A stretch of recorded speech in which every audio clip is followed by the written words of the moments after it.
Welcome back to another Calgary real estate market update with us here at Redline Real Estate Group. Today, I'm going to be reporting on the stats that were released from our real estate board for April. Of course, April was the first and the only full month that we've had during the COVID-19 pandemic. The stats are interesting, but they're not unexpected as well. And I think more importantly, I'm going to cover what we look like now in terms of a recovery. And I'm going to deep dive into some of the daily tracking that I've been doing to give our agents and our clients the best indication about what's to come. But before I go further, if you want to see any more of our updates and you don't want to miss anything that we put out, I please ask you to subscribe and hit that notification bell so that you don't miss any of the upcoming videos that we release throughout the month. I'm going to first talk to you about the major elements about the reportings that came out from April. That will be the sales summary, our inventory story, and of course, usually most people's most important is the pricing picture. As you probably expected, because the entire world has been impacted by the COVID-19 pandemic, our real estate numbers have too. All right, so point number one, sales. We saw that sales dropped in the month of April by 62 to 63% across our property types. The new listings that came to market, it didn't drop as hard, but it dropped between 50 and 55% during the month of April. And as a result, we're currently sitting with an active inventory count that's 22% where we were at this point last year. So with all of this being considered, where did our pricing go? Well, what we're seeing is year over year, between the different property types we have, detached, attached, and row, and the apartment segment, we're seeing between a minus 0.5 to a minus 2.8 across the varying property types. But to me, the most important metric isn't that. It's actually how have we done from March to April? And did the COVID-19 pandemic create any changes in our overall benchmark price? And herein lies the good news. When we look at month over month, we've seen virtually no change in our total benchmark price in the whole Calgary area. Right now, I believe most people are focused on the pandemic. And of course, you know, here in Calgary, we have no choice but to also consider the impact of oil prices and of course the stock market. What we don't know is, will there be future declines as a result as we shake this off and we look towards the second problem we have in our market. But I do think all things considered, we have to be very happy with the fact that so far our pricing looks to be remaining flat. Okay, well that's it. That's all the time I'm going to spend on the specific data points from April. I'm going to shift now to talk about where we are now with our market and what sort of recovery is currently happening. My goal with this part of the update is to talk about the trends that I've started to see by reviewing our data day over day, week over week, and then also comparing it to those same timelines last year. I hope after this you'll get some real insight and a truer understanding than what you might read in the headlines about where our market is and what chance we have to help get back to a pre-pandemic period. Okay, let me paint the picture of what we had going on with our market as we rolled into the state of emergency in the middle of March. Where we were sitting was we were selling about 40 to 45 homes per day then. But after the state of emergency, we shifted from those highs of 40 to 45 all the way down to about 25 per day. Then as we entered April, it rolled to 19, and then we bottomed out at a peak pandemic shock period as low as an average of 14 per day. And then as of the time that I'm doing this video update, our average for the last 2 weeks, both end of April and here I am shooting on May 8th, is showing us at 22 per day. So what does that mean? Well, that means right now we are selling about half as much as we were selling pre-pandemic. As we move from March over to April, seasonally we would see an uptick going from 40 to 45 up to 50 per day. And then here where I sit in May, that would be rolling all the way near 60 homes per day. So the simple math part of all this is right now in the first week of May, in comparison to where we should be at this point, we're selling about a third as many homes as what we'd expect and we wanted and were trending to in 2020. We are climbing week over week. We're kind of taking many steps forward in this regard. Are we going to recapture where we were? And will we catch up to where we should be? A lot of that we don't know yet, but we are watching those leading indicators, which is something I'm going to speak to now. The leading indicators that matter to me are the total amount of showings that are happening, as well as something we call cumulative pendings, which is basically a metric that says how many homes are under contract between buyer and seller, showing an early indication of sales to come.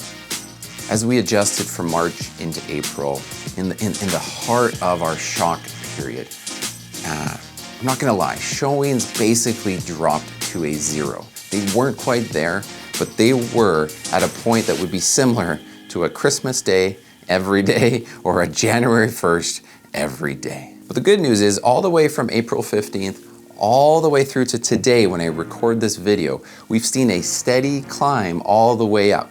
Where we currently sit right now is our showing trackers are showing that we're about 40% below the pre-pandemic showing pace, which was the best part of our year so far. And with that, we're about 50% less than where we should be in a May. So in real numbers, if you were expecting as you launched your home on the market in May, and you were getting, say, 10 showings per week on your new listing, right now it's more like 4, maybe 5. But all indication is showing that we're quickly getting back to something that we can be much more happy with and comfortable during this time of the year.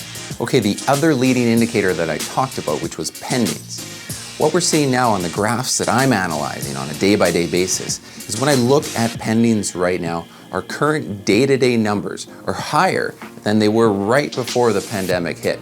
That's a great news story. Now, this doesn't track all things because sellers have a unique opportunity in Alberta to not disclose all of their under contract properties.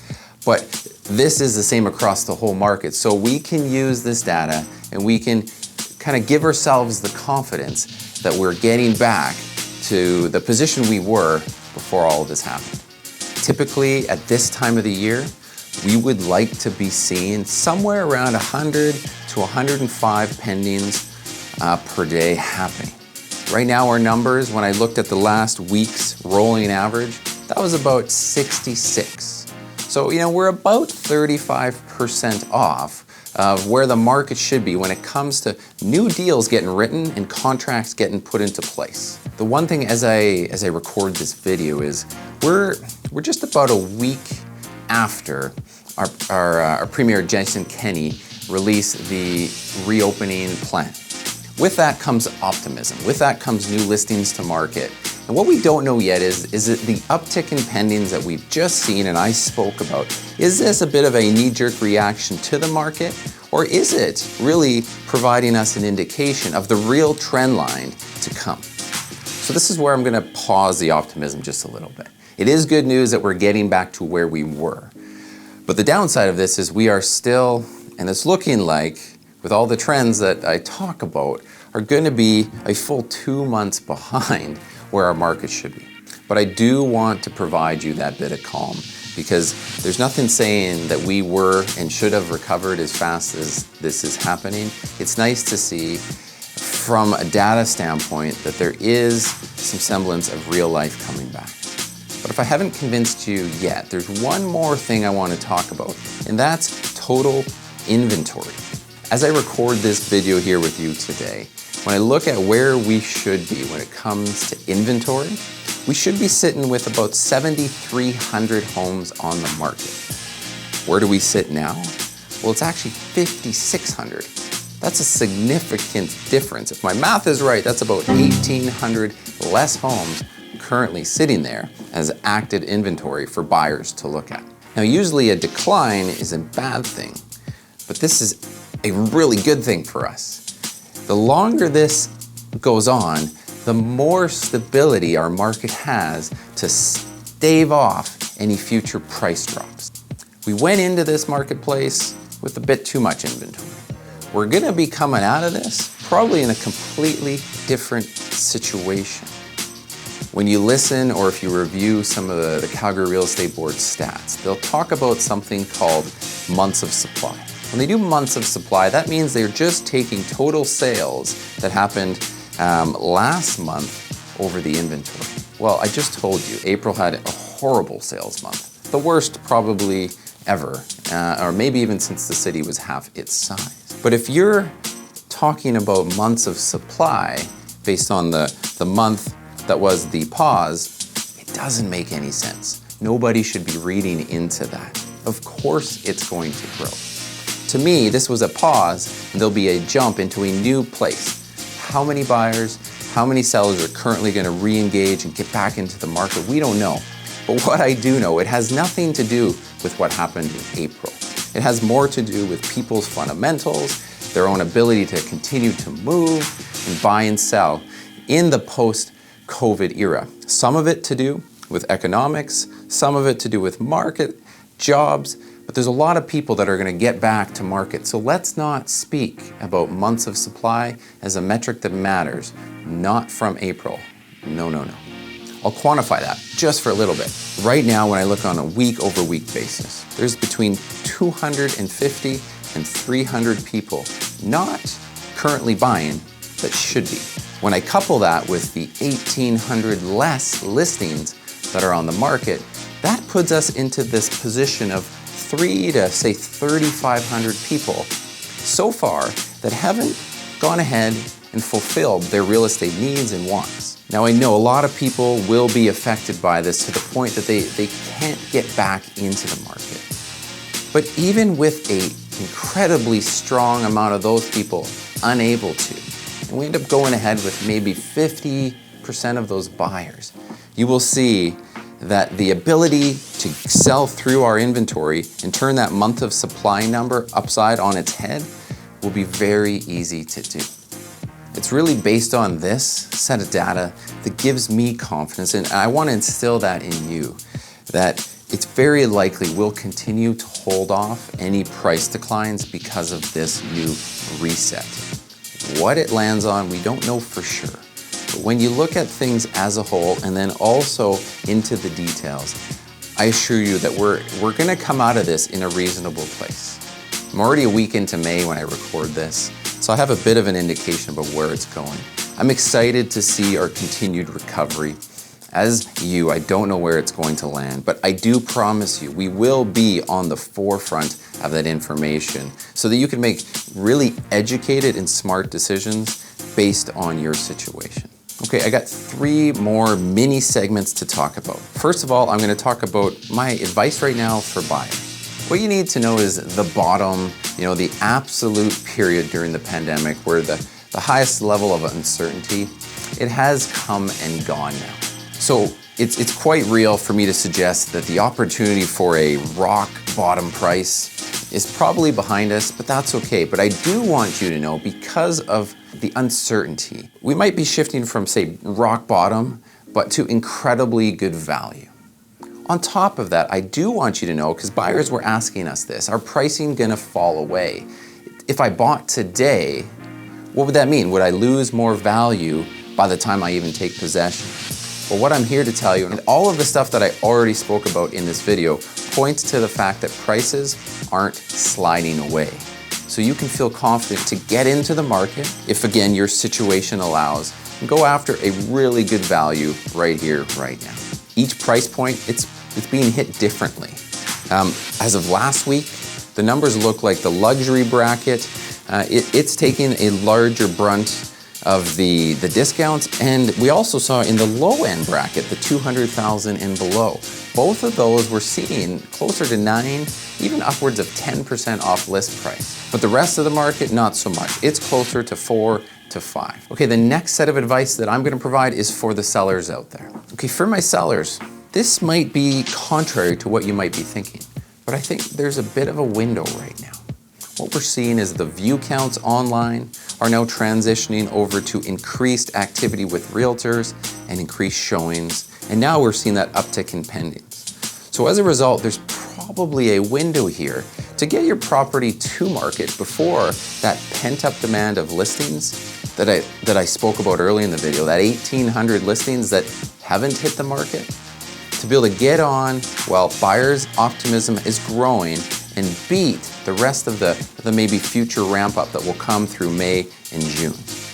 Now, if this ramp up, if this mini bit of optimism is just a small step up and it pauses for a moment, there's still no downside for you as a seller. The reason that would be is at least you're on the market and you have an opportunity for whatever level of buyers are either there or coming to see you. If you're not there, they don't know you exist, and you may not be able to make one of your family plans a reality. Okay, and my third tip, my third set of advice, my final set for today, is focused on the investors out there. Okay, for the investors, if you've listened through this whole video by now, you've heard that there's a bit of optimism, there's some recovery happening, and the trend line is going back to positive. So the question you might be asking yourself is, are the deals done? Right? Are all of those behind us and maybe I should pause too? Well, the simple answer is no. The simple answer is never have we ever dealt with this triple threat to our economy, both on oil, stocks, and of course the pandemic. That continues to leave unrest within the minds of sellers. That continues to provide a bit of panic despite my optimism. You got to remember, most sellers aren't as educated and don't have the information that I shared with you today. So it is a very real possibility that their level of motivation will remain very high. And I'm not saying just through May, June, or July, but through the balance of 2020, while we try to figure out how this triple threat actually does affect our economy long term. So there are pockets of killer deals, and then in the same breath, there is a really strong rental economy happening right now that tends to happen when there's uncertainty. It is happening now. Remember, investing isn't a short-term knee-jerk reaction like buying stocks. It's a long-term play. So if you look forward, it's probably hard to expect a scenario that was ever worse than this. So I'm gonna say we have nowhere to go but up. All right, well that's it. Thanks again for watching through our Redline Real Estate Calgary market update. There was a lot of things in this update that you're not going to see in the headlines, and I hope you took great value. Again, if you did, please share this along, put a comment. We'd love to know your thoughts. And of course, like I said at the beginning, make sure you subscribe, hit that notification bell so you don't miss any of the other ones that we're going to be dropping in the weeks to come and in the future months. Thank you so much for your time and have a great day. Stay safe, stay healthy.